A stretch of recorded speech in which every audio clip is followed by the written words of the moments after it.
Hello, hello, hello. Hello, hello, hello. How are you? My name is Paul. I'm not real tall, but my name is Paul. How are y'all doing? I hope everybody's fine. Welcome to the sofa. Y'all know how we do it here. If you've been here before, drop a number one in the comment section if you can hear me talking. That way I know that I am not just talking issues with that. Thank you, Andy, and thank you, Andy, for being here. I do appreciate it. Elizabeth, Heather, Lee, Alyssa, or Alicia, I'm sorry. How are you? Hey, Nurse. Hey, Aaron. Hey, Debbie. So many names. Hey, Northwest. How's it going? Heather, Cozy, Pamela, Bob, Kate, Kath. I hope everybody's doing. Hey, Country Girl. I hope y'all are doing wonderful. Pardon me. You already know, y'all. Sarah penned another letter. I'm just like, what? Literally, Christmas is early. Now, let me get over to the thing for the live thing. So, what we're going to be doing today is we are going to be going over this. I'm going to do a recorded version of it. I was talking in chat earlier. I started recording it today. Now, mind you, I did a couple of other videos this morning and then had to take the boys to grooming and all that kind of stuff. So this afternoon, I was like, okay, let me sit down and like do the pre-recorded version of this for the other channel. And then we'll do a live chat talking about it tonight. Y'all, I got 3 pages in, and it was literally like this. My body completely rejected it. I went and got on the sofa and took like an hour-long nap with the boys. And then basically after that, I was like, yeah, I'm kind of done for the day. Well, we're just going to wait for tomorrow, a fresh day to deal with Sarah again. So there's that. Now, y'all, yeah, it's already half gone, but I almost jumped on the keyboard. I can't. It's my, let me just show you the picture.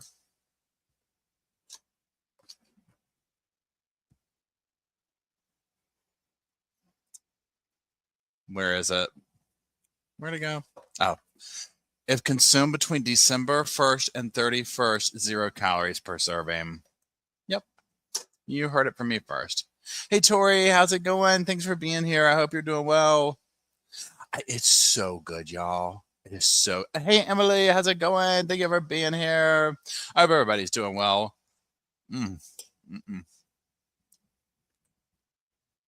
This is becoming a nasty little habit of Dolly cheesecake and going live, right? Which I'm not complaining.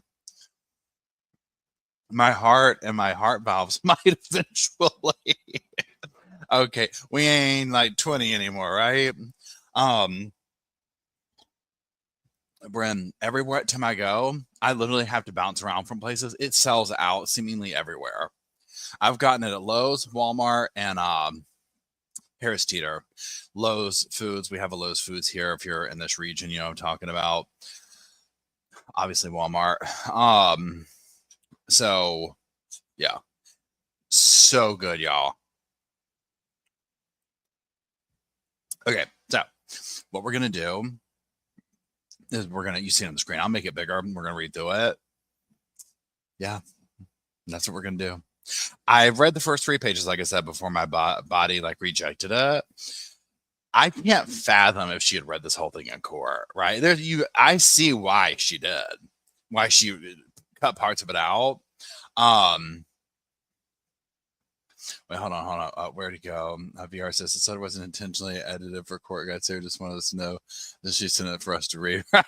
Seriously. Hey, Jenny, it's good to see you. Pardon me. So we're just going to go over and do that. Please, all. The letter is 28 pages.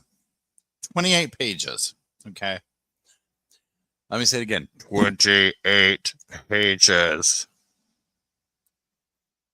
And it's bad.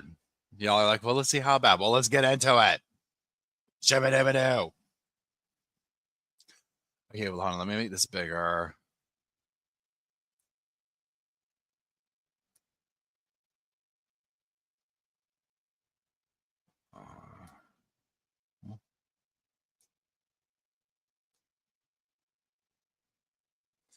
Which one do y'all want? Do y'all want me tiny like that? Or do you want like this? Boom. Number one, number two. Number one, number two. Number one, number two. Which one do y'all want? Number one. Okay, we're going with number one. Okay. So, where are we at? Now let me find the page again. Okay. Where'd it go? I just had it up here. There it is, right next to me. My goodness gracious. Okay, so December 6th. Now, some of this I got caught up on because I have a hard time reading her writing. So, let me see if I actually can read it along with y'all. No, I need the big screen. Okay. So, Mr. Michael Kranick, I am enclosing, please, Michael. Boys. Hey, boys. You already know they're going to do that second I start reading. Bless their hearts. Okay, I am enclosing, please, my complete statement to you and the world as I partially read during my sentencing hearing. By my reserving particular parts of my very true and meaningful statement, I was hoping to have been graced with your forgiveness, understanding, and consideration in any level or degree. For me, unfortunately, and regardless of whom I had speak on my behalf, or the number of your ignorant mind was already made up. Now let's just pause right there. Just that first paragraph. Okay. Just the first paragraph. And she said that, she said this too, where she was like, hold on, let me go over here. I'll kind of go back and forth. She said this too in the whole thing right here, where she's like, I thought that partially reading my sentencing by reserving particular parts of my very true and meaningful statement, I was gonna, basically be given a different sentence. Girl, even with the edited version, and I think she's right. I think she was right. I think he walked up in there. He was like, "Honey, I don't care if you say you gave mouth to mouth on an orphanage and saved 300 kids on the way over here. You are never stepping foot outside this prison, outside this jail, whatever you would call it." I mean, honestly, she's dangerous. You know what I'm saying? Please hold. He saw that from a mile away. And what's so baffling about it, she doesn't realize that she's dangerous because of her lack of accountability. You know what I'm saying? Like, just this level of where it's like,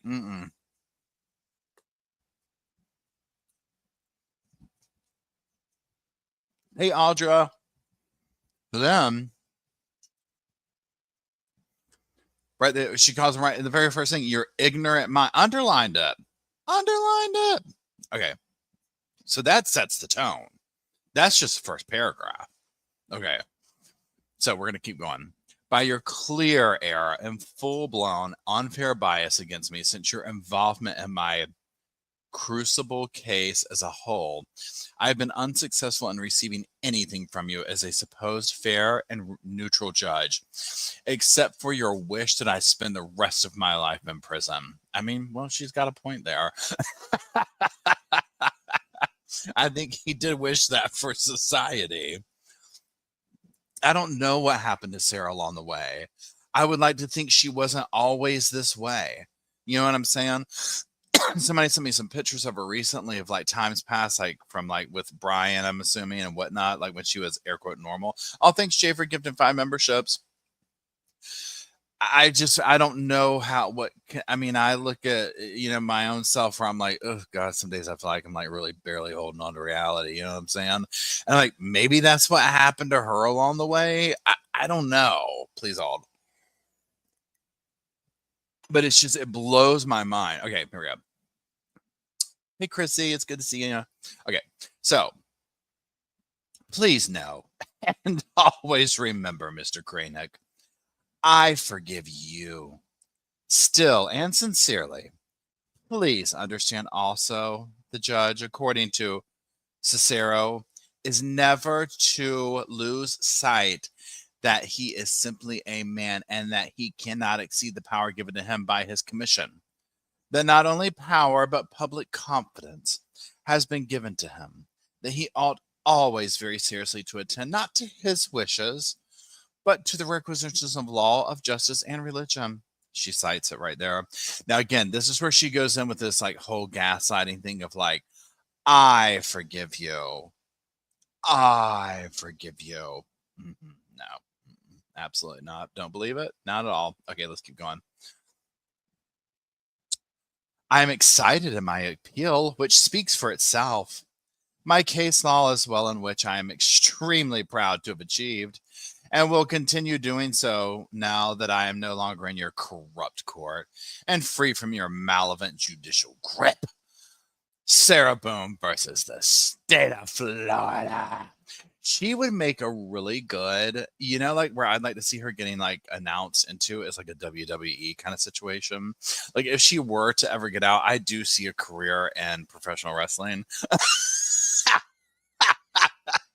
I mean, can't you see it now? She could have like a little mask and everything like that. I mean, I could just see her the way she like does these grand entrances in her letters and stuff. She could really write like outline a screenplay here.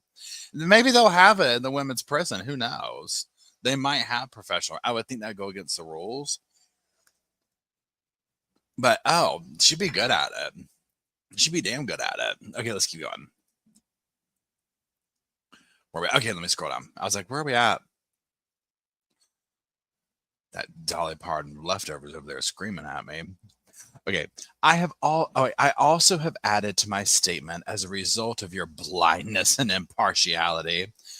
Foremost, your disgust in me as being an outspoken woman, determined defendant, and proactive client. Hoping the next time you put on your listening ears and do not unfairly oppress the next of you have so blatantly done me, you will never admit your many judicial errors, nor will the prosecutors theirs, and I will never admit to what you have wrongly accused me of and judged me as. I am not a murderer. I am a survivor.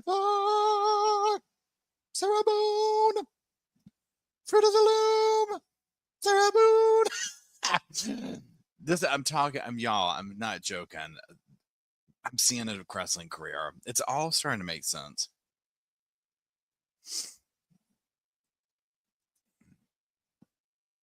Hey, where are we at? Please hold. Okay, so now this one right here. I don't know if you know what. Let's look it up. Okay, so the first thing is she's describing what black robe disease is, but I'm gonna look this up. What is black robe disease? If they cite Sarah Boone. Okay, so it is a thing. Okay, it is from law.com. Yep. Okay. So she's not just making this term up. Okay, so we'll give her that. She's done her research.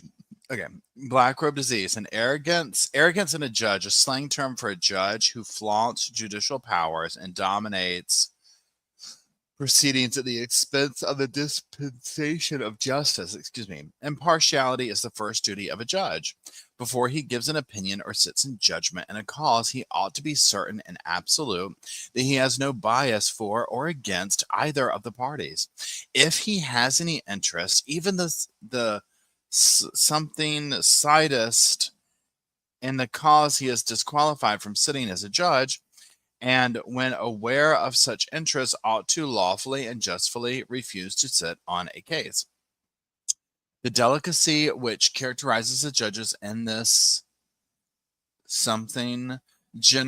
county generally forbids their sitting in such a cause. The judge must not only the judge must not only be impartial, but must also follow and properly enforce the law. Y'all, I'm rejecting it already. Not abuse. He is bound to declare what law is and not make it be not an arbitrator.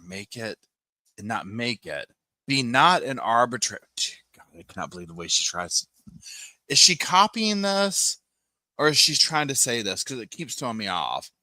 Be not an arbitrator, but an interpreter of the law.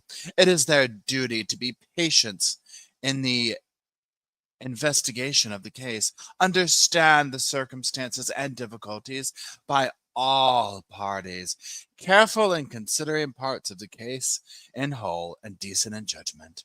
Law Dictionary 2012 edition. But at the risk of practicing judicial cynicism, I think. Wait, hold on. Please hold. We've locked ourselves behind the gate somehow. Boys, did we find a way back here?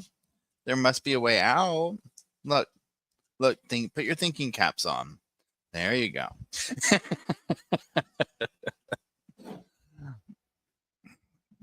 Oh my goodness. Okay, hold on.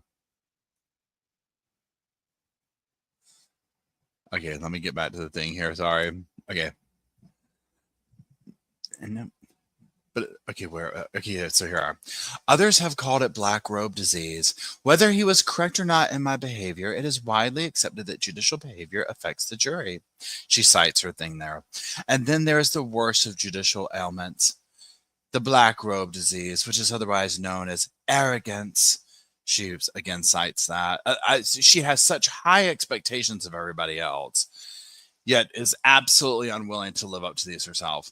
Trial judges are affirmatively charged with securing a fair trial and must intervene something to that end when necessary. She cites that duty encompasses not only the avoidance of error before it occurs, but the fair correction of error that may have occurred earlier in a proceeding. She gives a citation. In the instant case, the trial judge did not analyze the evidence, he added to it, dealing with a mere mannerism of the accused in giving his testimony. The judge put his own experience with all the weight that could be attached to it in the scale against the accused. She gives a citation. Okay, this word here, and this is where we're starting to get into her thing that she talked about. How do you say this word?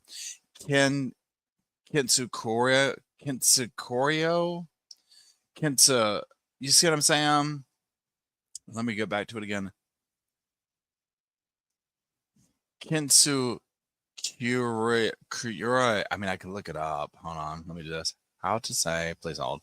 How to say, yep. I mean, how does it know this? How does it know I want to hear that? Let me see what it says.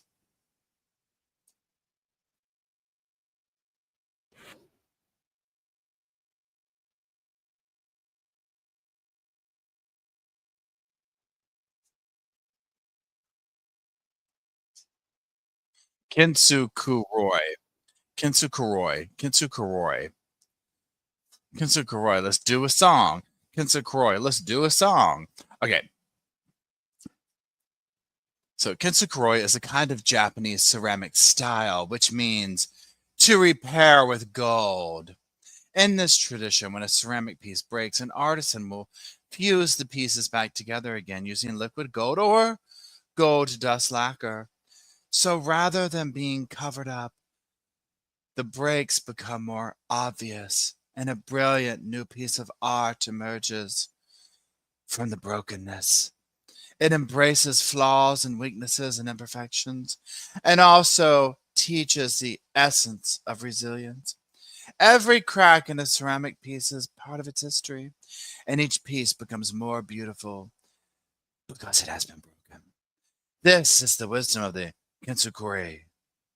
In my wisdom, with all of my repairs, then, now, and ongoing, God is, has been, and will always be my artisan. All of my gold is forgiveness. This has held me together, made me shine brighter, and overcome the damage caused by George Torres, the Torres family, the justice system, Judge Wooten and Cranick, Orange County Corrections Department, social media, scoundrel detectives, infamy, defamation, ongoing constitutional rights violations, second-degree murder, forced into being pro se. Just as gold is very precious, forgiveness is invaluable. Sleep because I had to go to work? What? Okay, I don't understand this. This jumps down. Please hold. So y'all see what this is doing? This is going boom. What? Where's page 2? Oh wait, it just jumped. Okay, sorry. Forgiveness is an attempt to change or forget who, what, or how you've lived through to be so gold, but an act of race, humility, and considerable self-comparison to be set free from sorrow. I don't believe that she wrote this at this point. I mean, I know we heard her say it, but I don't remember her saying that. I mean, I don't see how she did this. I honestly don't. I'm not trying to say anything bad, but you get what I'm saying? I don't I don't believe this. Yeah, Amanda says she didn't write it. I don't think she wrote it. Now reading it, it's too perfect. Okay, let's keep going. Withholding forgiveness denies your brilliance and adds even greater grief and deeper heartache, irreparable cracks on top of the already that no one deserves, no matter the pain or disappointment, untruths or injustice. It doesn't matter, as the more broken you are, even though now different than before, you've become something outstanding and more outstanding and more extraordinary. I'm filtering, I'm going between, I'm bordering on what I feel like I'm starting to channel here is Moira Rose. Also, who is the lady who's like, and I know I should know this, like, but the actress's name who's we could talk about peas or not talk about peas for hours and hours or not at all. Wait, hold on. Tracy Paul, she copied it from a book called Terrifying Love that someone wrote. Oh my God, are you serious? Yeah, right. I feel like it's wanting to give a YouTuber just a gamer said she found it in a book. Oh my God, this is too much. That would make sense. But yeah, isn't it giving Moira Rose? Like I feel like in the cell, she did like she ripped it off from somebody, but then said it in Moira Rose. Um, like speech. You know what I'm saying? Coolidge. Yes, Coolidge. Yeah, we could talk about the snap and bend. Jennifer Coolidge, yes. Hold on one second. No. We both love soup and talking or not talking. That was so real. Hey, Samantha, thanks for being a member for 7 months. Jenny says, don't blaspheme Moira. Oh, the new content starts about Peter. Okay, cool. Thank you forever. Yeah, it just seems totally played right. Okay, so let's keep going for now. Let's keep going for now. Okay. Please hold. Above all, when you let go of blame, misunderstandings, excuses, give up your anger, and cease from resentment, this is forgiveness. And when you forgive, you heal. And when you heal, you move forward. My gold begins with George Torres. And every time he slapped me, kicked, punched, spit on, arred, stabbed, choked, laughed at, pushed, pulled, dragged, whipped, tripped, stole from, lied, terrorized, threatened, humiliated, forced, degraded, made me cry every time he tried to end me, defeat, or destroy. I forgive George for beating me senseless, for trying to sleep because I had to go to work on my son's field trip the next day. Now, we already know she's making most of this stuff up at some point because Brian was talking about he could barely get her to pick the kid up from school.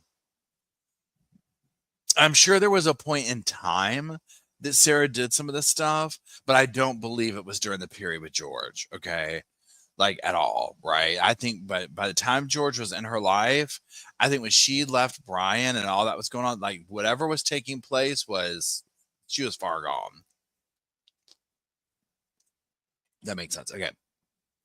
For ruining my deceased family's heirlooms, traditions, and keepsakes, my son's furniture, destroying the television we watched together, for wrecking our townhome by breaking windows, punching holes in walls and doors, ramming his entire body into glass doors, kicking in my front and back door over and over and over, for breaking or removing the locks from all the doors, and sometimes the knobs altogether.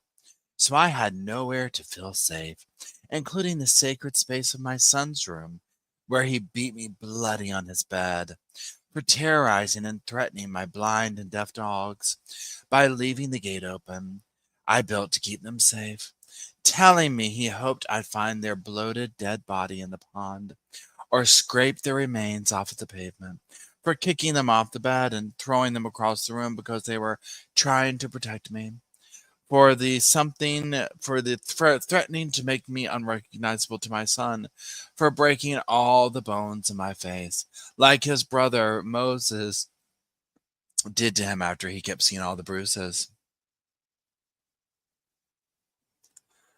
From George beating me like all the times their father beat their mother.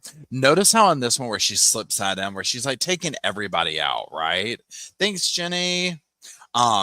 She's taking everybody out. Like a little slide that she does there of when the father beat the mother. And Sandy brings up a good point. Sandy says, after she said George loved the dogs.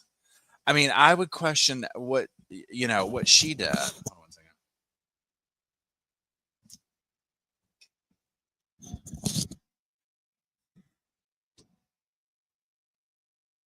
Janice says Owens gave her that book and it was on the defense table during trial. I mean, imagine she was copying the thing while on trial. Vicky asked, and thank you, Vicky, and thank you. I already forgot what this was up here. Janice, thank you, Janice. I don't know who would play that. I would be very curious to say. Okay, let's keep going.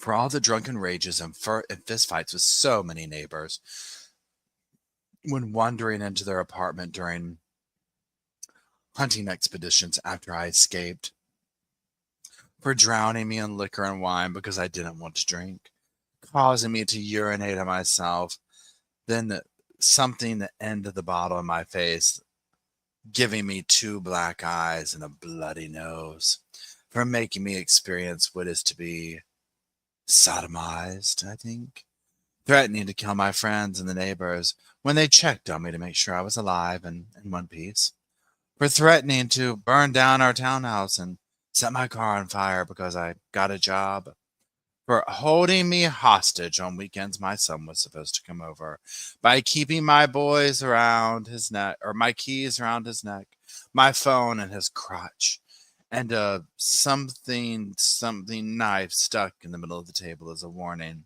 not to ask anything or to try to leave.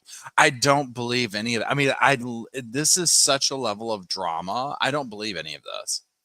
Don't believe any of this. Absolutely do not believe this. I just think that this is literally completely made up. Completely made up. Okay. Okay, let's keep going. And this whole thing, I couldn't get a job. What she's doing also, this is just my opinion. I don't know them. I know just as much about this case as y'all do. I think what she's also doing is making this stuff up. Like she didn't really want to get a job, so she could sit there and be like, "Well, George beat me up if I got a job. He didn't want me to leave. George did this." You know what I'm saying? Like I think that she was right where she wanted to be. And she was just gaslighting and manipulating everybody around her. Because remember, Brian said that she was the aggressor, Brian being her ex husband. So I felt like, and again, I wasn't there. I don't know. The evidence that I saw and the energy from her. That's a big thing with me when we watch these cases and stuff like that in these trials is the energy level. The energy that I saw between her and George instantly without I was like, she is the aggressor, she is the abuser. He is the abused. I am sure there's clearly stuff that he did too, but I don't believe that she was like kept prisoner in that house at all. I think it's the other way around.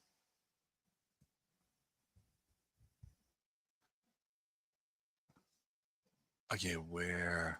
Okay, where? for stabbing me in the leg and not letting me call 911 for an ambulance or seek help, where I nearly bled to death until I concocted a lie to save him from being arrested, for destroying my phone with a hammer because my son called, for me experiencing ever being arrested, and after today, prison, for beating me almost blind and crushing my occipital lobe. I would assume it was her frontal lobe, but I guess that's somewhat intact. Let's keep going. For having me experience what it means to see stars, like in the cartoons, where a character has a tall jump on their head, a lump on their head. I had that too, many times, dragging me downstairs by my hair in the middle of the night just to sit next to him. But again, with the videos we saw was her waking him up and her chasing him around upstairs. Remember when she like woke up, he's sleeping outside the door? And she's chasing him around doing stuff like that. It's like the antagonistic behavior that she recorded herself doing. That is not something I would see somebody afraid of their life ever acting like towards their aggressor. You know what I'm saying? Like, unless you just wanted to pick a fight with them. Amanda says, I was barefoot. That part right there. Wait, Nurse Kirsten says the occipital bone is one in the back of your head. Okay. Thank you for that clarification. Okay. Hold on. For taking my car, driving drunk with my debit card to buy more alcohol while I slept, even after I kindly explained the importance of my car to take my son to school foremost, for me to work, and he to his battery intervention classes and probation officer meetings, where I would be forced to sit for hours in the parking lot waiting for him. But she went on and on about how she was so happy to do that in the interview and that the probation officer loved her. And this whole thing about the car and all this, she really wants us to think that she was not sending this man to the store to buy alcohol. Right? I mean, seriously. Oh, Jenny, thank you. Given how she brazenly bullies the judge, there's no shrinking nothing of victim. This is a good point that Jenny brings up. The way she's so like the what you said, like the way she's like bullies the judge. This is the judge in open public court. Imagine what she was like behind closed doors. You know what I'm saying? Like, this is so true. Okay.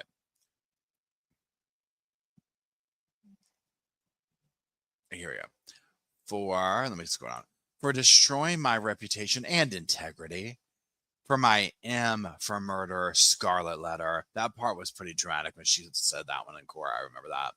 Not letting me feel safe to live, talk to other people, spend time with my son, have a job, friendships, simply go to the damn bathroom with the door closed, or go to sleep soundly or comfortably.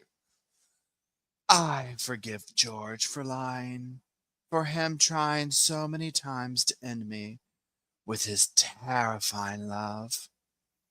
I also forgive the Torres family, his mother and father foremost, also his two, not one, but two ex-wives and daughters, all for knowing who George was, capable of and has done in the past, his history of violence and where he learned it, then to keep turning a blind eye when I, Sarah, the Boonses, would ask for help.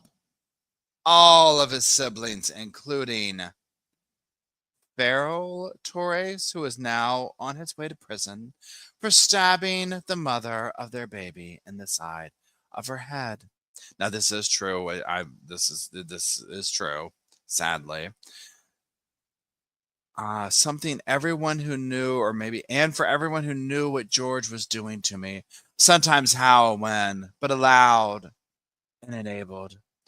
I forgive them for caring. Too late.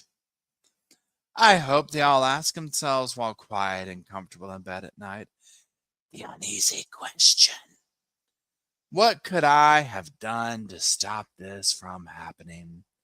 to both of them. And after all the time Sarah tried to, by asking for help from all of us so many times. Another great contributor of my gold is social media, with its greed, insensitivity, deception, obvious exploitation, and advantageous gain from my criminal case as a whole, and for sentencing me by anticipation as a result of ignorance and hate, conjured and fabricated by the organized crime that is social media, which condemned me in the court of global public opinion since the beginning. My family law case is the new prey, waiting to be picked apart and pillaged from me being made infamous by social media and my criminal case. I'm waiting for this line right here. If y'all wanted to look it up, it's case number so-and-so at this place right here. But that's just for the really nosy people that want to get to all the files. Like, she wants us to look it up so bad, y'all. Like, she wants us to look it up so bad. She wants us to get into it, okay? She wants us to get into it. I mean, literally. Hey, Dr. Barry, I hope all's well. So let me take a little breather here for a second. I just, again, do I know Sarah personally? No. Was I there? No. I don't know any of these things, but I just feel like she really enjoys this attention on some level. And it might be that maybe she just got to some kind of place in life. I don't know. Where she's just so broken that, like, this is, I don't understand, nor do I know if I believe that she truly believes that she is a victim in every aspect of this, to the degree that she does this. I don't understand that part. I'm having a hard time there.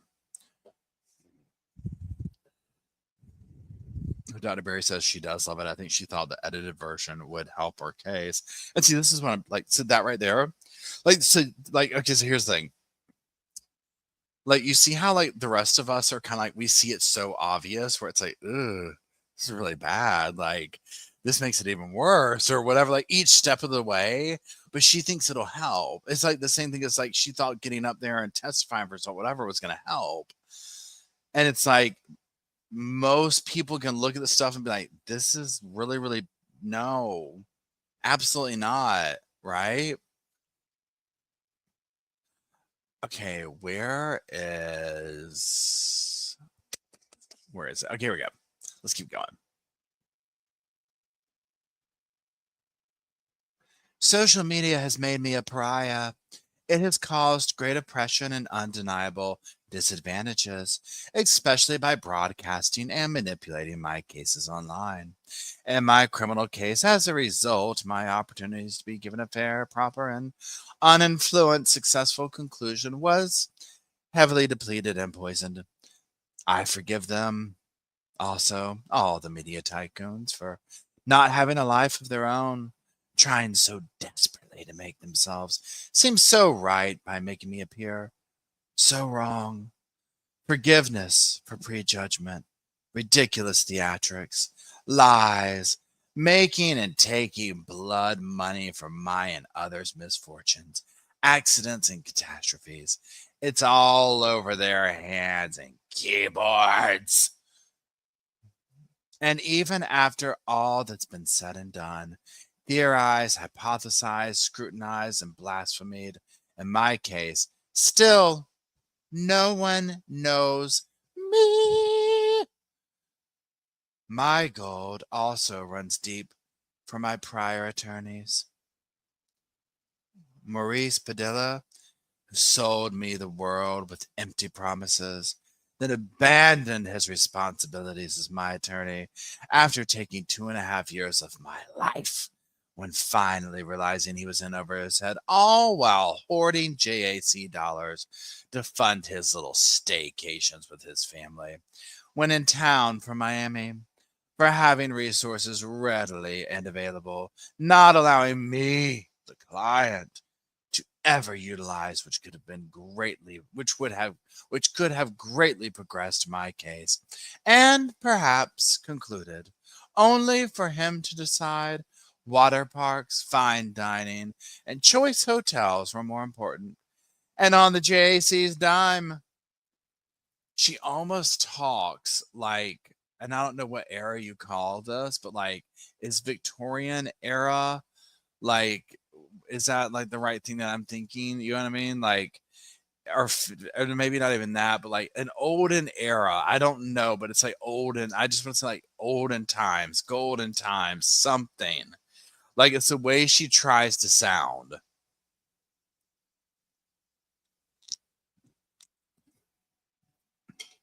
Somebody just said it's a supervillain thing. I'm telling you, she needs to go into wrestling. Yeah, medieval banner. Yeah, Barr brings up such an amazing point. Sad, so odd no one came to her defense from her past life. This is so true. Um, and again, Jennifer, y'all, what is her name, y'all? Jennifer, I cannot remember. I just every time Rosenbaum. Oh my god, I remember. Jennifer Rosenbaum is the other one that I remember the case like this, where nobody except the damn postman um came up there to speak for her. Okay, Jennifer didn't even have people from jail, right? Sarah at least had that, But what Jennifer did, like nobody's gonna get up there and speak for Jennifer, right? Please. Not even Sarah's ex-husband would get up there and say something in the relation of like her son's father. I mean, come on. Okay, let's keep going. Okay, where we go. Okay, here we go. No, wait, here we go. Winston E. Hobson receives my forgiveness, who also unethically perjured himself to the judge and on court record about all the progress and attorney work he did in my case for the 2 months he was court appointed. As for his allegation of my supposed unethical request, which meant me asking about my discovery and trying to have him file a motion for my lawful inclusion to pretrial conferences. Cited under FRCP discovery. And then she gives the case all here. I wanted to be included in my case and no progress from being excluded by Bankowitz and Padilla over 3 years prior. Forgiveness also in telling me he would return in a week with my discovery, only to receive his motion to withdraw in the meantime. Still not receiving my discovery, and I filing my own motion. Enabling me to go to all my hearings, including my pretrials. Continued forgiveness in his greed and selfish intentions, also for robbing the JAC and indigent defendants of 15 grand more for nothing, justifying any work he really did do, and in a handful of days he represented me as my attorney. Sorry to reject it. Sorry. Finally, and with all my gold received from this one, I forgive Patricia A. Cashman for her mean, snotty, egotistical attitude and not listening or caring that I finally received my discovery. I kept asking her for which she fully withheld from me, citing her ridiculous untrue reasons, was because I saw with my first attorney 4 years prior, and while she being my present at that time attorney, I saw not one page of or any digital evidence of my discovery she prohibited me from seeing. Patricia A. Cashman is also forgiving for admitting I had a right to a bond and I asked her for, so I could actually utilize one of my rights as opposed to having them always violated, as prior and still ongoing. Then her deference of all my opportunities to do so. for all her lies, condescension, gross unnecessary arguments, and anger, that I asked any questions and wanted to understand. For her doing nothing other than giving me an even harder time and request transcripts that brazenly lie for over 16 grand for doing so, also from the precious resources provided from the JAC. I forgive Patricia Cashman for being a liar and a bully. You'd think the damn JAC was her own personal pocketbook. You'd think that it was JAC Boone. I mean, another thing too, y'all, is she knows that this is going to make it to the public, like what we're doing here. So I think that this is her way of like getting back out there. You know what I'm saying? Like she feels like that she's really talking to these people. Oh God, excuse me, and like really putting it to them. Okay. Forgiveness for all those who did not include me to receive my $15,000 share I worked for when Judge Cranick forced me to do my own attorney. Well, fill her up, commentary up. God knows I'll keep her going for at least a year. She wants 15 grand. Okay. Let's see. I actually am finally got my own discovery almost 5 years later. Filed motions all prior, should have done, making them the most expensive motions ever at something 46 grand between the three prior attorneys, Frank Bankowitz, Walter Hobson, and Patricia Cashman. Would they have done so when supposedly representing me? The motions would have been priceless for the proper use of the JAC funds towards ethics, professionalism, honesty, and freedom. I honorably utilize my JAC resources and mentorship as a proactive indigent defendant, avidly defending myself against the liars, thieves, and real villains in my criminal case. Who really is the criminal? The JAC can hopefully include their forgiveness for them also. I mean, she's on a whole other level, y'all. Okay, let's keep going. Judge Wooten and Cranick, I have great forgiveness for also, and not protecting me and listening to my valid request for judicial intervention so I could properly and fairly defend myself against my charges. Instead, I had to defend myself against the attorneys, all appointed by the judge in the court against their lies and exaggerations, reasons unjustifiable why they were really creeping away from the battlefield and abandoning their professional duties as my attorney. Judge Cranick, I forgive you for not giving me any opportunity to stand at your pulpit, to stand at all to explain the real, truthful side of the story. I believe that the justice system, including yourself, would and should have done any ritual homework on the already almost see-through attorneys from being spread so thin, and simply sending an email to care about their present somethings number of workload, about their present workload, number of clients, trial schedules already in place before throwing another inmate, defendant, unknowing client on their heaping, unimportant pile of warm bodies. Did she really say unimportant? I mean, okay. More taxpayer dollars could be covered and loss and less time consumed and wasted for everyone, regardless of what part they play in the supposed system of justice. My forgiveness is deepened for taking even greater time of mine away, years by not caring to ask me anything about anything to understand so you could justfully render your life-defining judgments and withhold any more bias and prejudice. Foremost, Judge Cranick, I forgive you for kicking me when I was down and choking the life out of my constitutional amendments. I mean, she is really dramatic. Most profoundly, my something sixth right to counsel as a result of my wholehearted use of it. First, right of free speech and being my own advocate since no one else would be, and received a paycheck for. And all of my free speech experience driven. Hold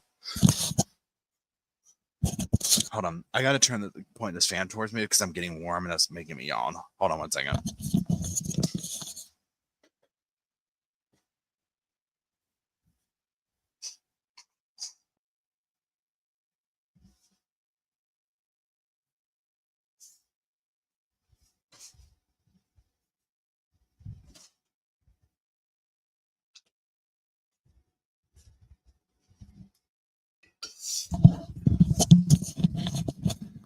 Yeah, I had to re-up the caffeine too. Good Lord Almighty. Oh Lord, heavens to Betsy. I start getting like all cozy. Hold on 1 second. If it's a Sarah's gonna pull all hot and bothered, I know, right? It's like she literally, I don't know if this is the case. I know I've said like this jokingly, but I literally think even now reading this, like, is there some kind of mental thing going on here? Almost like where she can't stop going on and obsessing over something because she just keeps going like on and on and on. Like she never stops, right? Like she could probably write another 30-page letter tomorrow. I don't know if she's bored. It's like she feels so unjustly victimized that she keeps going in and in and in trying to express herself or something. You know what I'm saying? Because reading this, I'm like, it just keeps going on and on and on. Dr. Berry says, denial. She also has a pattern of vengefulness. She is saying she forgives, but she doesn't, in my opinion.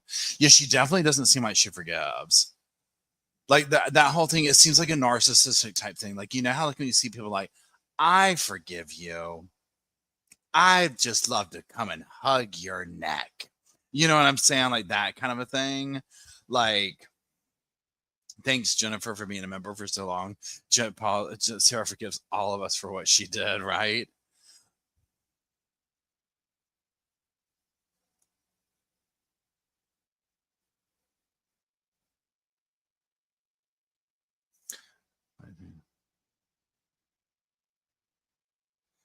What in my worst nightmare person? Yeah, I know, right, Ramona? Can you imagine running across her in real life? Yeah, I was in the gas station one time. This is kind of recently, so we'll take a side journey real quick before we keep going. When I say recently, the last 5 years, and like this dude, it was like drama. And so whoever was coming in was like, "Hey, there's some issue in the pump or whatever," and the dude behind the counter was kind of like, "It is busy, right?" Long story short, the guy behind the counter, you could tell, is like maybe the owner of the gas station. He gave attitude to this guy, and there's a little thing back and forth. And the dude who came in, he's like, you know what? I really appreciate. I'd love to just come behind that counter and just hug your neck, man. And you could tell me, obviously, you knew what he was really saying. And so I was just like, you know what? I'm gonna keep that one in my little arsenal back here. Okay, let's keep going.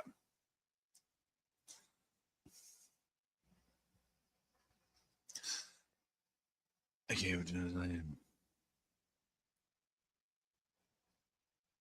Okay, let's just jump down to right to free speech. Okay, let's go. Right to free speech and being my own advocate since no one else would be, and received a paycheck for. And all of my free speech, experience driven letters only for remedy, and any collaboration inclusion receiving my discovery as an inmate, defendant, and client, not removal of any attorneys to cause more delays or any reason or excuse you may try to force on me and have already inappropriately accused me of doing prior with your heavily insinuated strategies of mine to try and deflect the glaring red flags, disappointments, and true crime in and out of the justice system. To this day and all forward, I do not forfeit my rights, any of them ever, especially my right to be bold, outspoken, and right in my real life experience with the legal and justice systems. You weren't there, Judge Kranick, in anything, no meetings, phone calls, visits, and still took my rights and oppressed harder. I must now defend myself against you, praying you do not care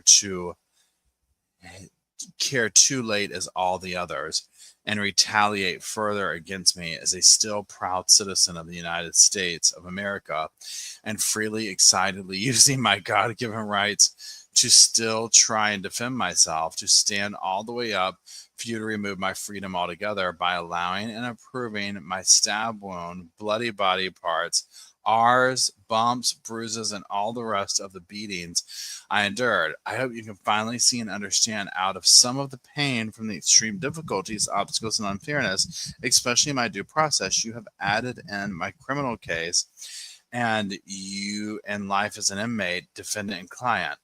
All is forgiven. I can't believe she said that last part. All is forgiven. And I guess at this point, I'm like, girl, I mean, correct me if I'm wrong here, but like, I mean, isn't she kind of done with him?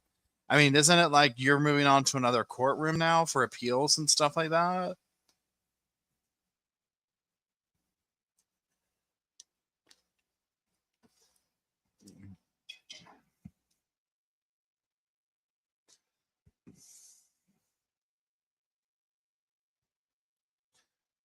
Oh, now she's gonna get into the detectives. God, I saw that one detective, how unbothered she was. I mean, like, if I was up against that detective in some fashion, it would have pissed me off too. I get it, right? Because she was so unbothered by it. But it's like you almost had, it's almost like she had, like, that detective knew how to deal with like some narcissists like Sarah, where you just have to like gray rock them to that degree where you're just like, yeah, yeah, whatever, huh? Yeah. You know what I'm saying? Because she just like, she wasn't having it at all. Okay. So for Detectives Copesol and Lowen, I forgive their demonization, lies, blacklisting, coercion, law breaking, solicitation of my case before I even arrived at the corrections department to be booked and fingerprinted. This can be seen in my unbeknownst interrogation video where I ask what they are doing, what all the pinging was during their texting swarm.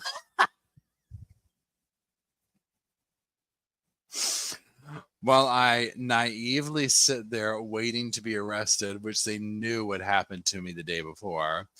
For Copesol, for bald-faced lying on the stand of the judge in the court on record, she didn't tell me to come to the station. Oh, to pick up the phone. Why would I go?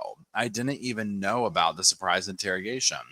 I mean, this is what she's trying to play off here. And it's just like, girl, you had the list of questions, which I'm sure you could have asked at some point. But it's like, oh, whoops, hold on, wrong screen. Where'd y'all go? You know what I mean? But it's just like, she was dying to go there. She was dying to go. Hold on for a second.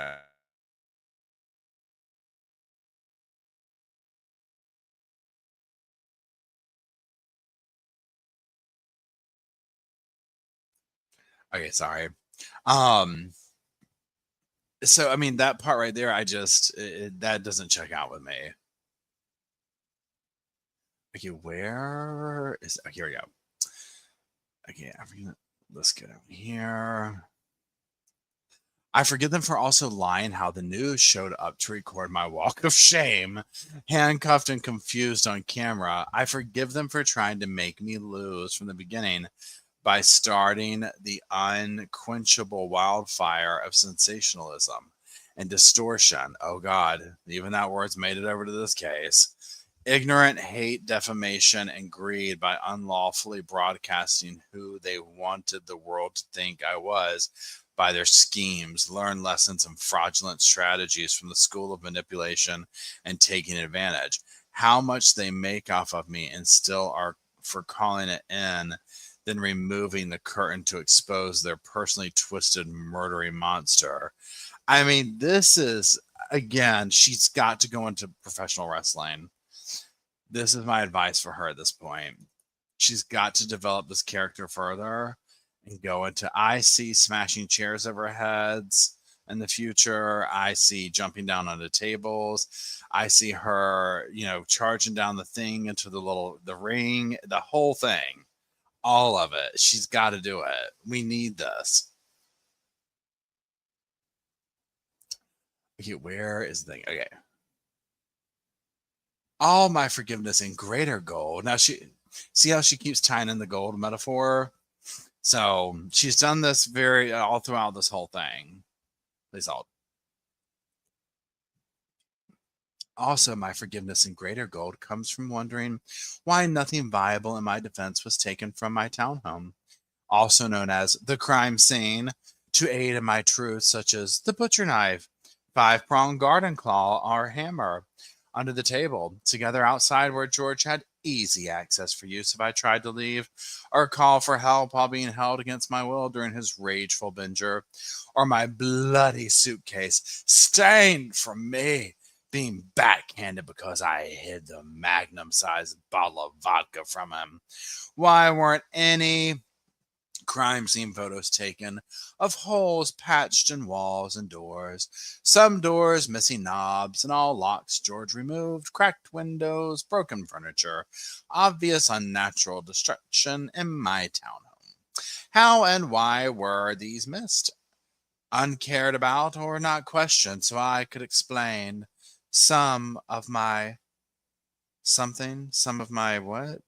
Some of my, I can't read that word. Temn, Timon, some of my demon. I don't know. It makes no difference. All, and I mean all, is forgiven. Prosecutors Mr. J and Mr. Sakatori, my forgiveness is also extended for your inappropriate attributed narratives, for having to go through years of my pictures, videos, text to erroneously piece together your deceitful, damning version of what really happened and who I am. After so much availability and for so long, you're finally able to make the circle fit into the square.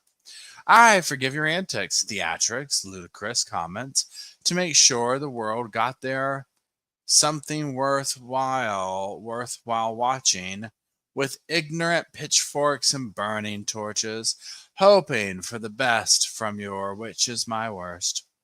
Instead of dropping the mic, Mr. J, you dropped the bat, so to speak, for the yelling, finger pointing, and intense underwriting to force your theoreticals and fantastics on the jury by using imaginary space adventures and fictional characters to blind and bedazzle them with your far, far away from the truth dramatization.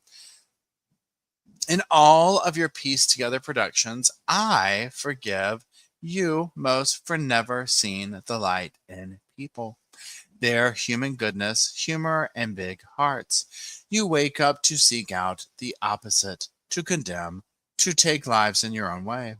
See the good that does exist in all of us, inherently and unforced, even, as the proud Mr. J stated, the kicked dog that bites. Mr. J, who kicked the dog in the first place. In my wisdom, it usually is best to leave sleeping dogs lie, then they don't bite. Now, at this point right here, honestly, like, so this is me over here. I'm like, I'm kind of gone. I forgot what we're talking about over here. Where are we? I don't remember. Thank you, Shara. Can you imagine how many points you would rack up in Scrabble? That is a damn good point. That is a damn good point. I mean, literally, okay, like the words that she's using over here, I'm like, somebody take the thesaurus away from her. Honestly, the judge, it would have behooved everybody if the judge had made that part of the sentence of like, look, we're gonna let her pretty much do what she wants to when she gets to the yard. She cannot have a thesaurus, she cannot have a dictionary. Everything else, we will oppress her in those ways 100%. We will take her constitutional rights away, fight us in court over it, but we're taking the dictionary and the thesaurus away. It's for the best of society. Okay. Oh, thanks, Tammy. You gifted 10 memberships. There's going to be 10 happy people. Yay! Yeah, Shaney says, take her paper and pencil. I know, right? Yeah, this. Hey, Dwayne, how's it going? This is thesaurus, dictionary, paper, and pencil. And then if she take the damn tablet too, take the damn tablet. At least for a year, right? At least for just give the judge at least a year off, okay? And then maybe just work things back in slowly. Okay, let me get back over here. My gold goes out to the jury for not understanding my cracks, from being blinded by the injustice and malpractice, and all of the judicial and prosecutorial errors, the very apparent violations of my constitutional rights during my case, and the entire trial, which caused mass confusion and dysfunction. Again, she's the only one that's ever. It was pretty clean cut to everybody.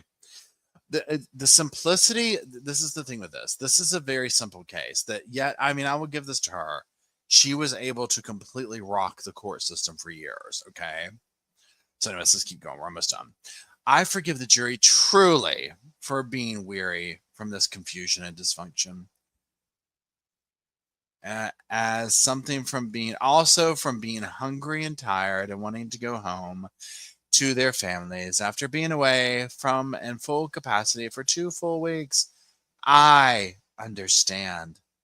From this and their brash, misguided, corrupted decision, I was wrongfully judged a murderer instead of a survivor. For this, though all is forgiven, for this, I will survive. Oh, no, not I. And stand trial, having an even greater, the greatest opportunity to finally be understood in the Supreme Court for my appeal. I didn't lose. God just wanted me to win in a different way. Freedom and forgiveness. Y'all, this is so cheesy. You see the narcissistic injury, the whole thing of I didn't lose, the whole 9 yards. Thank you, Michelle. Michelle says she should forgive herself for not taking that plea. I also feel sorry for George. I can't even imagine how downbeat he felt, gaslighted him. Oh, seriously, Michelle brings up a good point. Number one, yes, remember she turned down a 15-year deal and got life. Okay, she's over here talking about I didn't lose. You know, the forgiveness and freedom, all that. And maybe these are lessons she might actually learn down the road. I doubt it, right? But yeah, the things that she was saying to his family about him and them and during her thing, just gross, right? And again, imagine she's showing people what it was like for George to live with her. I mean,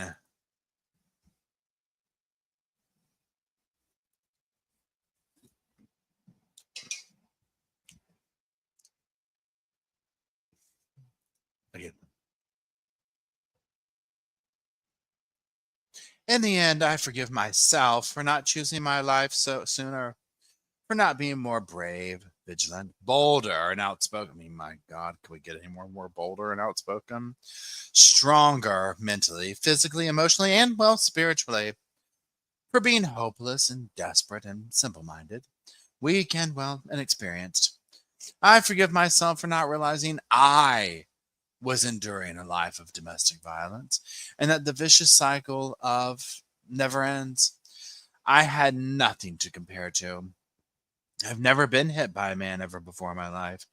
I was raised that hitting a woman was wrong and should never happen. No excuse. I forgive myself for not escaping permanently, for not fighting back sooner to save myself, my son, my dogs, my home car. Having 2020 hindsight, thinking of everything I could have done differently or better to avoid the outcome. I think about this every day since. Oh, also of all the good days we had together. For him, at least. Well, I was constantly in hyperdrive, high alert, and paranoid, making sure I did everything right all the time. I knew if not, the great possibility I would be ended, as George threatened me with so many times before. I forgive myself for falling in love with a monster, and no matter how grotesque he may become, I still loved, hoped, and forgave. I tried breaking the spell so he wouldn't be a monster anymore. I saw who he was inside. George made me then, now, and always love him. For all of his cracks also, we made each other our own brilliant pieces of art. From the cracks and repairs, unfortunately, not all cracks can be. In all of my forgiveness, George is my greatest lesson, and will forever be a part of me. I think of every day, and still speak to him when alone on the rec-yard. I ask for his forgiveness, and that he looks for me at the gates of heaven, so I can tell him how sorry I am endlessly, and that I never stopped loving him, and all of it, and still. When I first came to jail, I put my mat under my bed and cried all day and all night, for months, only falling asleep from being so exhausted with grief. I wrote him letters. I wrote his family and his daughters apologizing, asking for their forgiveness. But due to fear that my life or son's would be jeopardized, I did not send. I am sorry. I cannot begin to fathom any of their grief and sadness. Forgive me. Almost everything reminds me of him.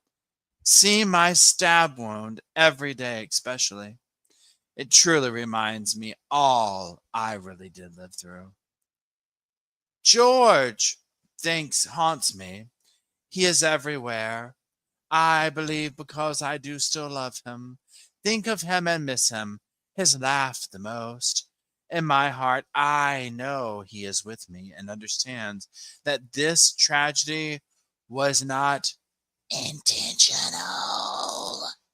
I hope everyone can, his family foremost. I didn't mean for this to happen.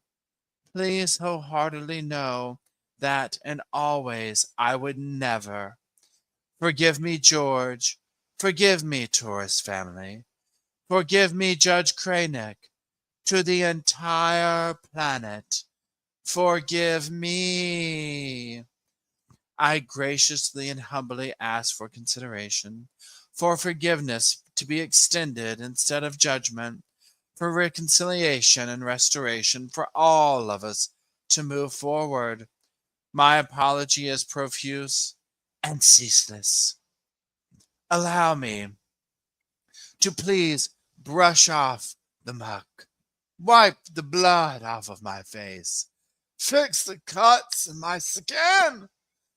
I ask for understanding and what really happened and, well, for how long, for second chances, repentance, redemption, to advocate for all domestic violence survivors, to help them overcome, heal, and still hope always, to make their voices heard, to confidently walk with all of their scars on the outside and the inside, to help them not ever become a casualty of domestic violence, as so many others, to stop the abuse and maltreatment before it's too late.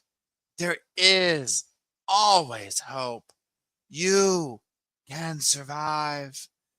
In my soft spoken conclusion, I ask this: would I be the darling mother, celebrated woman of the year, if it were I who died? How many daughters, mothers, sisters, aunts, grandmothers, nieces, and friends have been because they did? I am a survivor. I am Sarah Boone. She didn't say that. glass of water.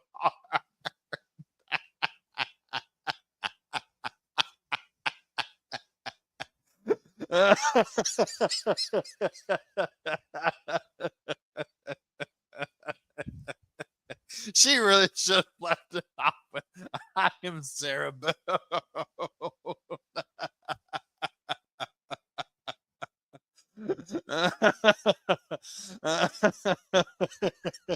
Hold on, let me finish reading the last page. Okay, hold on. It's okay. Learn to do good. Seek justice. Rebuke the oppressor. Defend the fatherless and plead for the widow. Isaiah 117. All encompassing. Protect the abused. Sarah Boone. December 2nd, 24. That is all, my friends. Oh, y'all. Hold on.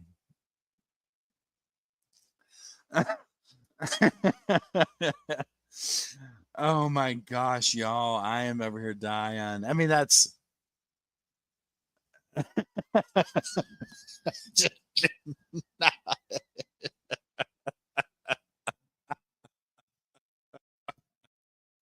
oh my god, y'all. I cannot.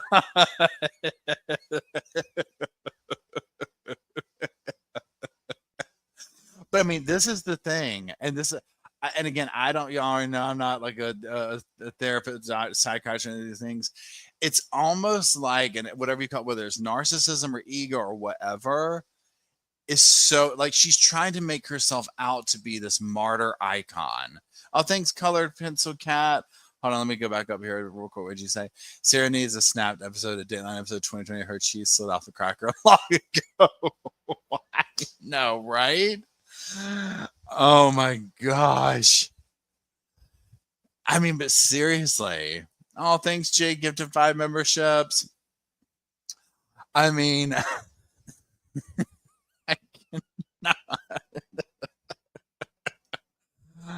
Oh my, she definitely. Why hasn't anybody made shows out of this yet? Nancy Brophy had one. Y'all, speaking of, I revisited the Nancy Brophy case today for a video. It's a very short video. But I was so re-triggered again. If you know what I'm talking about, if you know what case, then you already know. Okay. But here's the thing. Help me out here. Isn't he done with her? I mean, I'm not complaining at this point, okay? I mean, I trust me, this is an early Christmas present, right? Think Shayna says I like to think she put that one intentional in there just for us. 100% she did. 100% she did. That was for her fans. She knew she needed to round that out, right?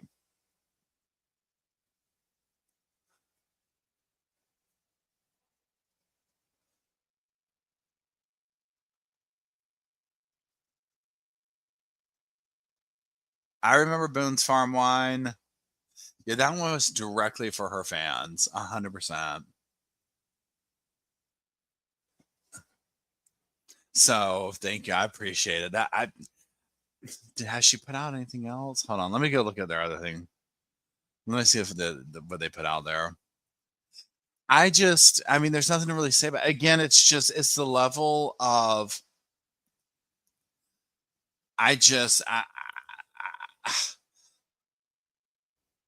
I'm just always left speechless because like the better half of you doesn't want to like, or the common sense part of your brain is like, there's no way she believes this, but she must, right? Like she must believe these things coming out of her mouth or pen or whatever you want to call it.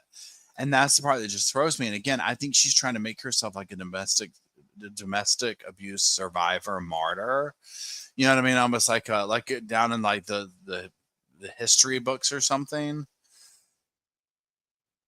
All right, so yeah, so we saw, she has her appeals court, Alan Holland, and then email correspondence. Please use. Oh wait, wait, hold on. What is this? Well, let me share this with you. Hold on. I'm just looking at another document. Hold on, but I'll put it up here. Please hold.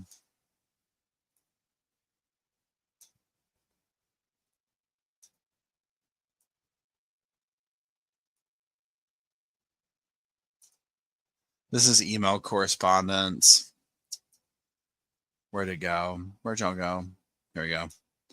Okay, from Lourdes Diaz, December 2nd, to Brian. Hi, Brie. Please use Allen Columbia Street, Orlando. Oh. Please appoint the next person on the wheel for purposes of appeal for Sarah Boone, 2020, second-degree murder.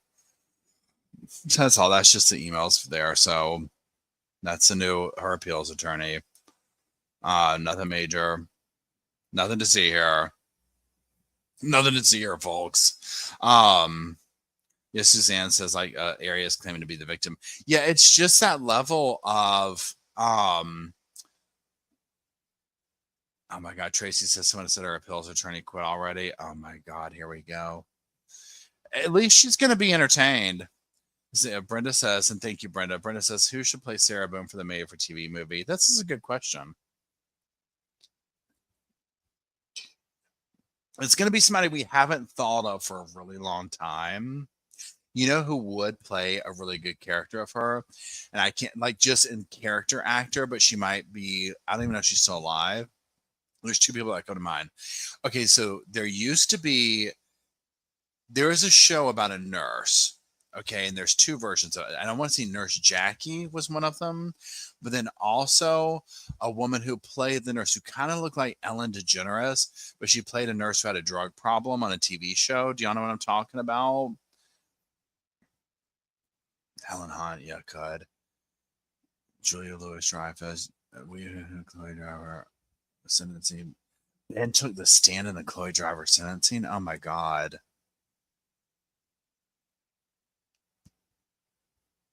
Let me look at. Oh yeah, I didn't know he did that. And see, I was gonna do that today, but I got tied up with everything else. And I was like, oh, we'll rewatch it or whatever. Yeah, I'll do a video on it. Jodie Foster, yeah, Nurse Jackie. Is it Nurse Jackie? Let me look her up real quick.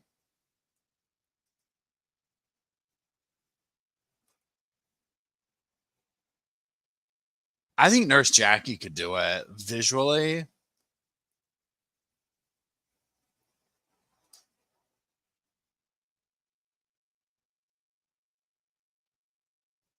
I think she could.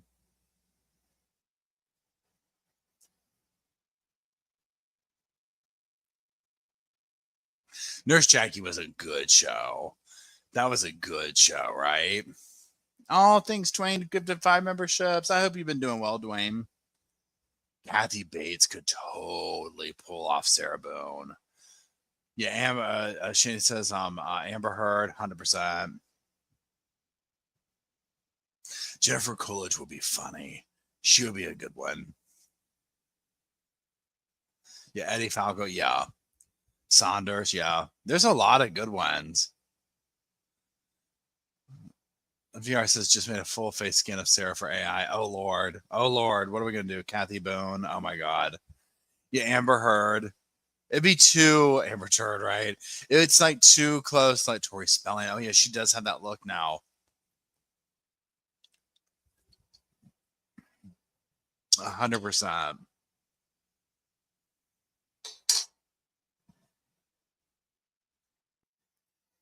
Kathy Bates is so good. Rosie O'Donnell. I'm like Rosie O'Donnell. Lindsay Lohan, right? She'd be another good one. Y'all are coming up with some good ones.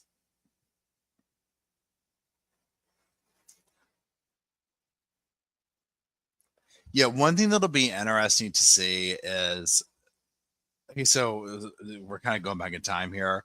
When I was doing the Nancy Brophy thing today, and I was like going, I forgot, Nancy Brophy was sentenced to, she got like, what, I forget what it was. She's eligible for parole at like age 91 or whatever. She was going in there at like, what, almost 80 or whatever. Like, she'll never walk out. Yeah, Amy Sedaris will be another good one.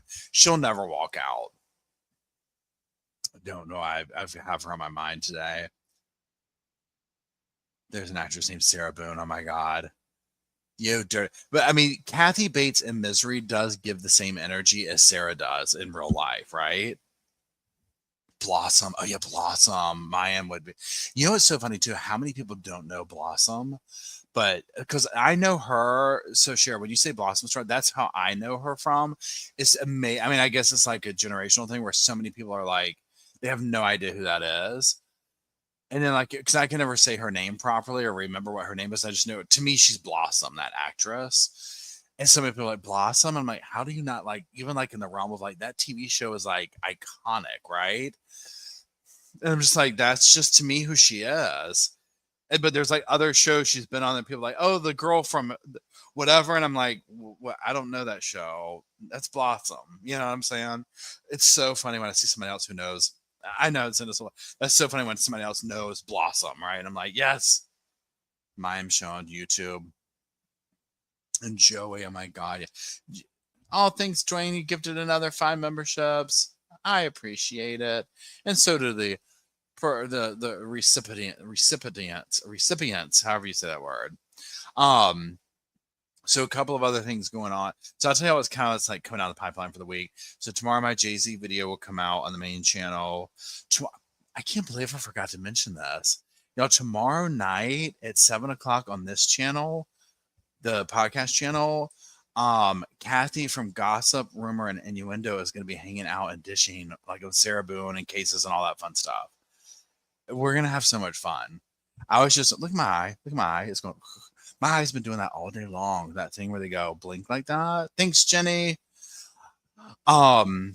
So tomorrow night at 7, we'll be over here on this channel again doing that and just kind of like talking and BS and all that kind of stuff. This is gonna be a blast. And so there's that.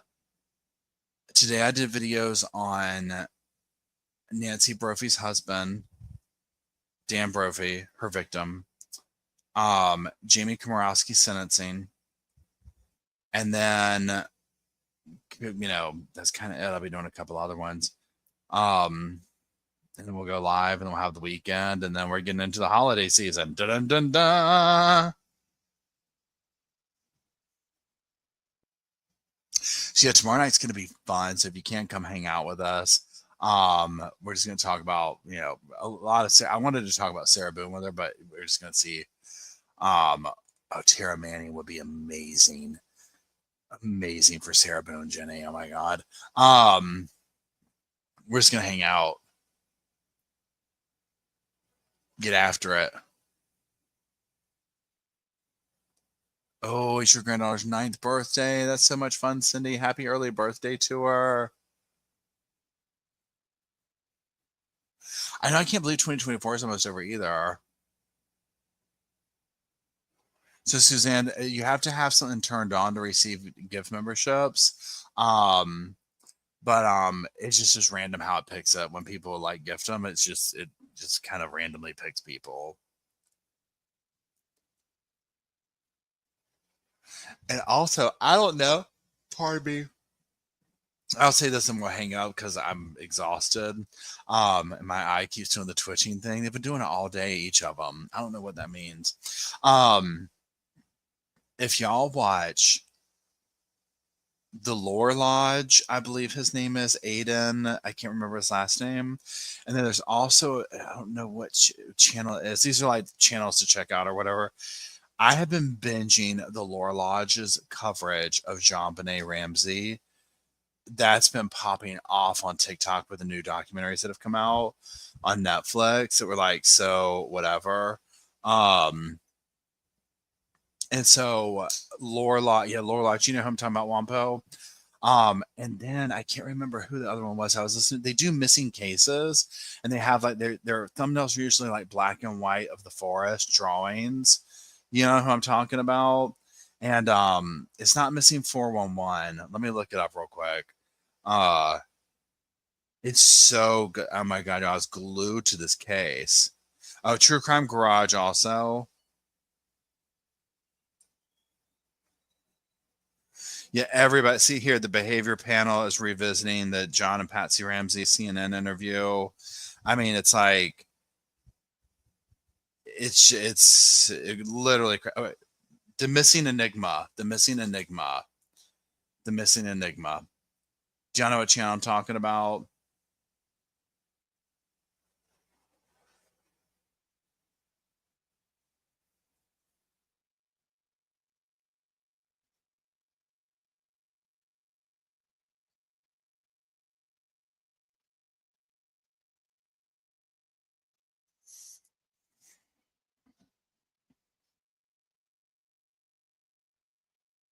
You watch both of those channels. Yeah, I love missing. I'm gonna listen to it. So I was listening to this video they did. This is when I went to sleep last night. Let me make it bigger on here.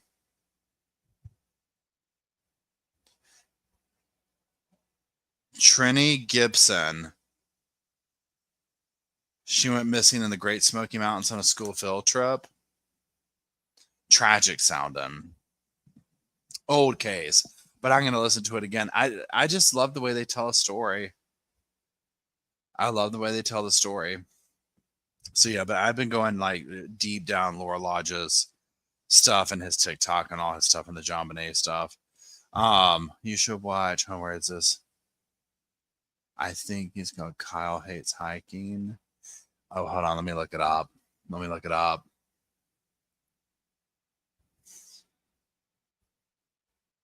Literally came right up. First thing.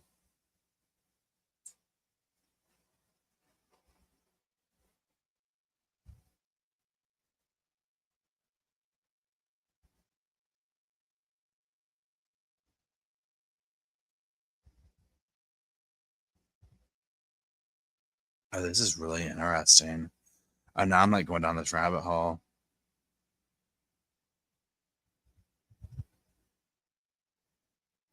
Oh yeah. Oh yeah. We're subscribing to this one.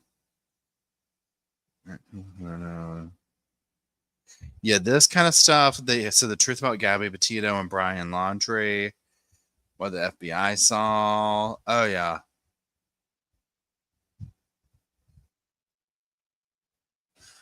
Yeah, that's really cool. Thanks for the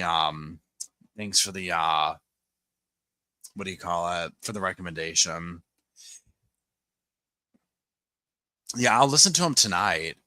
Um Depending on like what their voices are like, because see what I do is this is I'll listen to these when I'm headed to bed, or I shouldn't even say that, when I'm like going to bed. So I was just looking up Kyle Hates Hiking, Susan. um that's what I just looked up right then, and then I was suggesting the other two that I've listened to recently, thanks Jenny, is the Lore Lodge and the Missing Enigma. So the Lore Lodge, he does a lot of the mystery type stuff or whatever, but he's been going hard down the rabbit hole of the John Bonet stuff, and like especially on his TikTok. His name's Aiden Madison, maybe, or something like that on TikTok. Um, and then the lore, or I'm sorry, the Missing Enigma is like missing persons type stuff, whatever, like outdoor park ranger story, that kind of thing. I love listening to stuff like that because I go, well, yeah, Mr. Ballin is good too.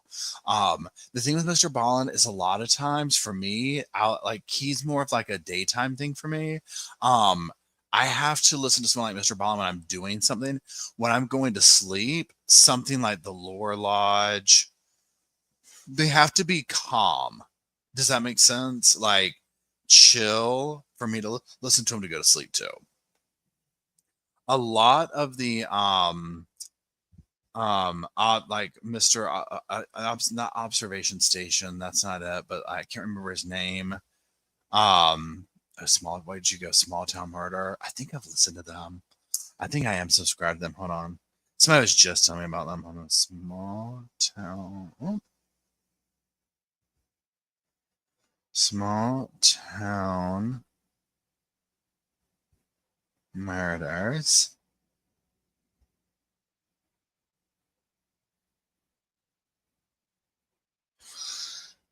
See, oh my God, excuse me.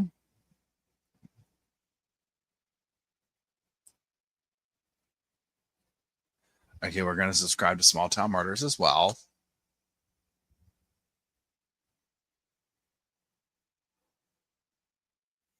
Now, a lot of people, okay, so now that is true. So I think so. Someone like content channels like Mr. Ballin and people that like literally have gotten their game down to like, you know what I'm saying? Like they won. You know what I'm saying? Like the level of it and all that. Yeah, some of it you question. Do they still make new videos? Do they repurpose them because it's such like a, they can just pump stuff out or whatever. Like Mr. Ballin, like when I like say rewind, like I haven't listened to his stuff in a minute, but like rewind on him, like maybe a year or so, I guess. Um, Oh, I went down his, like, I used to listen to him all the time. But again, for me, mostly if I'm yeah, that chapter is good too. Um, I mostly will listen to YouTube now when I'm going to sleep. And so someone like Mr. Ballin is too excitable, if that makes sense. Like, I don't know how to describe it. Like, it's just where my vibe is. Like, they have to be a certain vibe for me to fall asleep to their voice and the story. So it has to be campfire, think that kind of energy or whatever. So if it's like during the daytime, like if they're just too like peppy, like someone like me, like I would never listen to myself going to sleep. I mean, nobody would, right? Like listen to themselves, but you know what I'm saying? Like I wanna, it has to be a very different vibe for me to go to sleep to, but it's to me it's a compliment. Like if I mean I would not say this to a creator, but it's like if I say I fall asleep to someone, that's like a compliment for me, right? Like, oh my god, like I fall asleep to your listening to you. That's a mega compliment to me, right? um so because that means like I'm really comfortable listening to their voice or whatever. I don't know how to say it. um but I mean, that's what I do. Uh, so yeah. So as of late, Lore Lodge, and then last night the whatever. Like right now, I am so. This sounds so sad. I am so excited to get curled up and re-listen to the podcast about this missing case and uh what is it in the Smoky Mountains. It's just it is what it is. Dreading. I think I've listened to that. I know I'm subscribed to them. Now I feel like that's a thing where I see their stuff just constantly. Let me see if it's what I'm thinking of.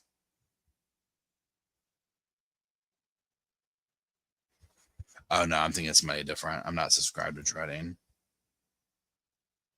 I forgive all of you. So okay, so their first video here. So suitcase Sarah took the stand again.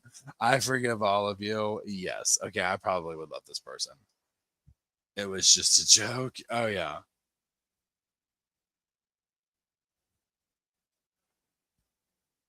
Oh yeah, I'm gonna definitely check this out. So subscribe to Dreading. I love doing all this uh, exchanging of channels or whatever. John Ramsey wants here's the thing. I was talking about Southern Girl Crime Stories, and I think heavy. Here's the thing, like, what is it? The John Bonet. Okay, so my guilty pleasure, with cases and whatnot that I've never made. I don't even think I've made a video on this channel about John Bonet.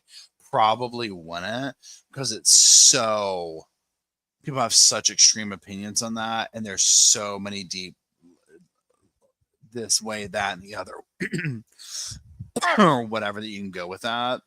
Um, but I literally consume so much content on Jean Benet Ramsey case. I want to know so badly what happened with that.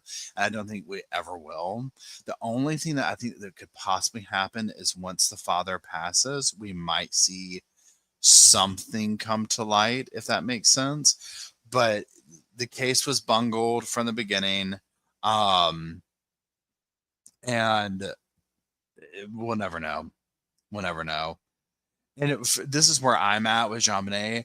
Literally, if you sit here and start being like, okay, Paul, I'm going to tell you my theory on Jean Monnet, and like it was like just one of the think of the many theories that are out there, right?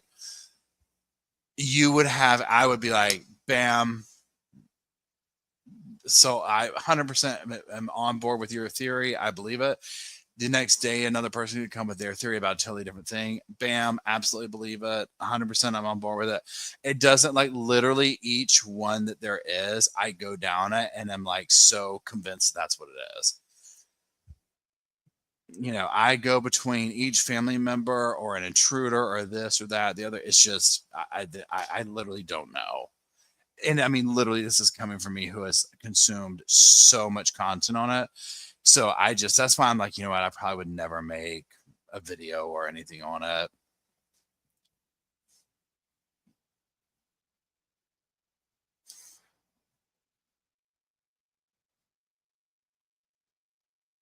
Business Paul, love dreading him and his brother hates everybody. Oh God, thanks for yeah. I subscribe to him, Dwayne. I'm gonna check his stuff out. Yeah, I love that chapter.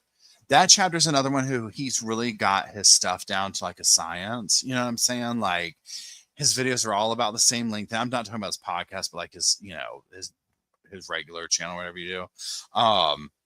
His humor is right in there.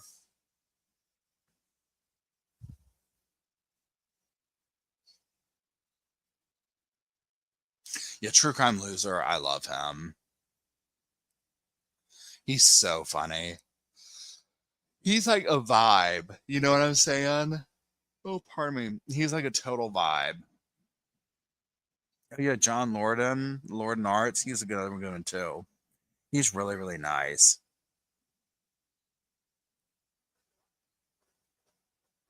Yeah, that chapter just seems laid back. You know what I mean? Hey, CJ. Yeah, we're kind of like at the end of it, but um, CJ says, "Is it border?" Oh wait, maybe you can't. You might not hear it if you're behind. Um, it could be borderline personality that she has. Yeah, Lord Narcissus seems he's really nice. I think we all met him. Didn't isn't that where we met Jenny? Like at his booth, basically. Yeah, Stephanie Harlow's another good one too. I love her. She's super nice. John Crimes, he's amazing.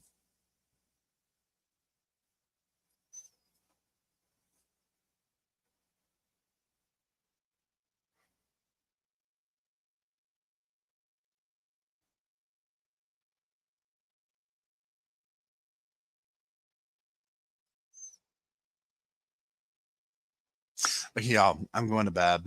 I'm tired. Now that we, oh yeah, Stephanie Sue, I love her. I have to listen to her during the daytime, but she has like a good vibe. Bailey Sarian, daytime view for me. She's too like hyper, if that makes sense for me to like fall asleep to. But yeah, I love, and I'm sorry, even though I don't wear makeup, I love why I watch her. The makeup stuff is very like relaxing to me. Okay, y'all, this is so much fun, y'all. Thank you for reading this with me. I greatly appreciate it. Y'all have yourselves a wonderful evening. Thank you to all the moderators for hanging out and keeping the sofa cushions fluffed. I really appreciate all y'all do. Y'all stay warm. It's supposed to be getting very cold, very cold, very cold. And yes, thank you, Emily. Be here tomorrow, 7 o'clock. We will be going live with gossip, rumors, innuendo, all sorts of things, all sorts of fun. Definitely going to put our laughing hats on because Kathy is so much fun and such great energy. So yeah, that's it. Y'all have a wonderful evening. Thanks for hanging out with me, and I will see y'all tomorrow evening. Y'all have yourselves